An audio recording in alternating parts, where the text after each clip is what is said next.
BJP के दिन सही नहीं चल रहे हैं। मोदी के करीबियों पर सुप्रीम कोर्ट ने ऐसी टेढ़ी निगाहें की है जिसने चुनाव से पहले मोदी सरकार के मंत्रियों की नींद उड़ाकर रख दी है। एक और चुनाव का वक्त करीब है तो वहीं दूसरी ओर सुप्रीम कोर्ट के एक के बाद एक मामले में सरकार को झटके पे झटके लग रहे हैं, झटके पे झटके दिए जा रहे हैं। हाल ही में इलेक्टोरल बॉन्ड पर कोर्ट ने एसबीआई को खरी खरी सुनाई थी, तो अब कोर्ट ने सरकार के करीबी बाबा रामदेव की सारी अकड़ को मिट्टी में मिला दिया है। कोर्ट ने न सिर्फ भ्रामक विज्ञापन पर डांट लगाई बल्कि बाबा रामदेव और उनके शिष्य को कोर्ट में पेश होने को कहा, जिसने बीजेपी की टेंशन को बढ़ा दिया है, जिसके बारे में एक एक बात आपको बताते हैं।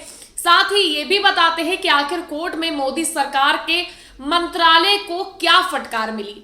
दरअसल कांग्रेस के राज में सलवार पहनकर भागने वाले बाबा रामदेव की सारी अकड़ अब कोर्ट ने मिट्टी में मिला दी है। कोर्ट ने कोरोना काल में भ्रामक विज्ञापन मामले में जोरदार डांट लगाई है, जिसने सरकार को बड़ा झटका दिया है। मीडिया रिपोर्ट्स की माने तो सुप्रीम कोर्ट ने पतंजलि बीमारियों के इलाज वाले भ्रामक विज्ञापन का मामले में सुनवाई करते हुए बाबा रामदेव को अवमानना नोटिस जारी किया है। अदालत ने बाबा रामदेव को 2 सप्ताह के बाद कोर्ट में हाजिर होने का आदेश दिया। कोर्ट ने रामदेव के साथ साथ पतंजलि आयुर्वेद के एमडी आचार्य बालकृष्ण को भी तलब किया है। कोर्ट में हाजिर न होने पर नाराज सुप्रीम कोर्ट ने कहा कि इसके परिणाम भुगतने होंगे। कोर्ट ने पतंजलि आयुर्वेद के कथित झूठे दावे वाले विज्ञापन को लेकर ये ऑर्डर सुनाया है। इससे पहले भी सुप्रीम कोर्ट ने योग गुरु रामदेव को नोटिस जारी कर अदालत में बुलाया था। 27 फरवरी 2024 को हुई सुनवाई में कोर्ट ने पतंजलि आयुर्वेद के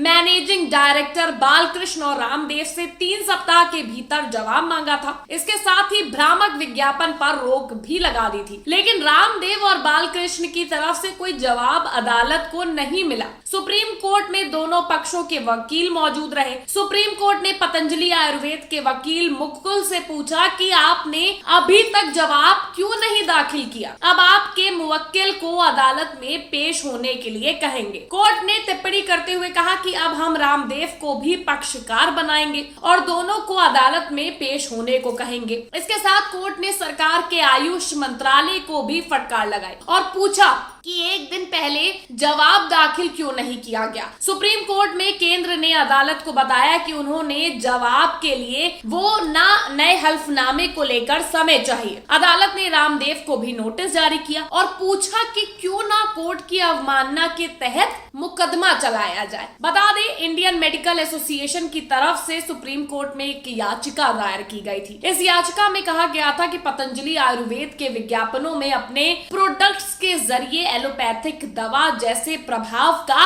झूठा दावा कर रहा है, यानी कि झूठा दावा किया जा रहा है। बता दें कि रामदेव की पतंजलि आयुर्वेद को अपने उत्पादों के बारे में किए गए दावे और उनके औषधीय प्रभाव का दावा करने वाले बयानों को लेकर इससे पहले यानी कि 27 फरवरी को कड़ी फटकार लगाई गई थी। हालांकि इस मामले में सोशल मीडिया पर हंगामा मचा हुआ है। एक पत्रकार ने ट्वीट करते हुए लिखा है कि रामदेव को बाबा कहना बंद कीजिए। 10 बरस में जितना नुकसान लोकतंत्र और संविधान का हुआ है, उतना ही नुकसान करोड़ों भारतीयों के स्वास्थ्य का हुआ है। कथित राष्ट्रभक्ति में लिपटे अवैज्ञानिक तथ्यों के आधार पर अरबों रुपयों की कंपनी खड़ी कर दी। वहीं रामदेव तो जो 30-40 रुपए लीटर पेट्रोल आपकी बाइक और स्कूटर में डलवाने वाले थे, योग सिखाते सिखाते कोरोना ठीक करने में लग गए। सुप्रीम कोर्ट के आदेशों को हवा में उड़ाते पाए गए। इनकी सच्चाई कभी सामने नहीं आ सकती क्योंकि पूरा गोदी मीडिया इनके विज्ञापनों के एहसान में दबा है। अन्ना आंदोलन में भागते हुए रामदेव का साहस आपने देखा होगा। ये देश का दुर्भाग्य है कि यहाँ अरबों का साम्राज्य खड़ा करने के लिए बाबा का चोला पहनना जरूरी है। सारा मीडिया रामदेव को बाबा रामदेव लगता है। क्यों भाई? यानी कि जो भगवा चोला ओढ़ ले वो आपके लिए बाबा बन जाता है, लेकिन जो आपके स्वास्थ्य के साथ खिलवाड़ कर रहा है उसका क्या? एक और यूजर ने ट्वीट किया है और लिखा है कि सत्ता के संरक्षण में खूब मिलावट वाला माल बेचा, खुद के सामान का बहुत झूठा प्रचार किया है। इस सरकार में रामदेव बाबा ने भ्रामक प्रचार करके बहुत ही मनमानी कर ली। जब तक DY चंद्रचूड़ जी हैं, सुप्रीम कोर्ट में गलत करने वालों की खैर नहीं। रामदेव बाबा हाजिर हो, यानी कि लोग सीधे तौर पर अब कोर्ट पर भरोसा कर रहे हैं कि जब तक सीजीआई चंद्रचूड़ है तब तक गलत नहीं होगा, वो निष्पक्ष जांच करेंगे। एक अन्य यूजर ने ट्वीट में लिखा है कि वचालता और प्रोपोगेंडा का नतीजा यही होता है। बाबा रामदेव अपने व्यापार को बढ़ाने के चक्कर में दूसरी कंपनियों की बुराई अनैतिक कार्य है। भ्रामक दावों से कितने मरीजों की जान जा चुकी है और बहुतों का जीवन खतरे में है। रामदेव नीम हकीम है, बिना डिग्री के इलाज कर रहे, चैनल पर बता भी रहे, यानी कि बिना डिग्री के इलाज भी कर रहे हैं, चैनलों पर भी गुणगान कर रहे हैं, उसके बावजूद अरबों की संपत्ति भी खड़ी करते जा रहे हैं। यह है भारत देश, यहाँ पर ऐसे लोग पनपते हैं। एक और पत्रकार ने ट्वीट करते हुए लिखा है कि भारतीय औषधि प्राचीन ज्ञान को कारोबार बनाने वाले, हिंदुत्व को बदनाम करने वाले, कोरोना अपने उत्पाद को दवा बताकर बेचने वाले, हजारों करोड़ के स्वामित्व लिए बैठे योग गुरु महाठग रामदेव कानून का सम्मान क्यों नहीं कर रहे? यानी कि वो इतने ही सही हैं तो कोर्ट में पेशी क्यों नहीं हो रही?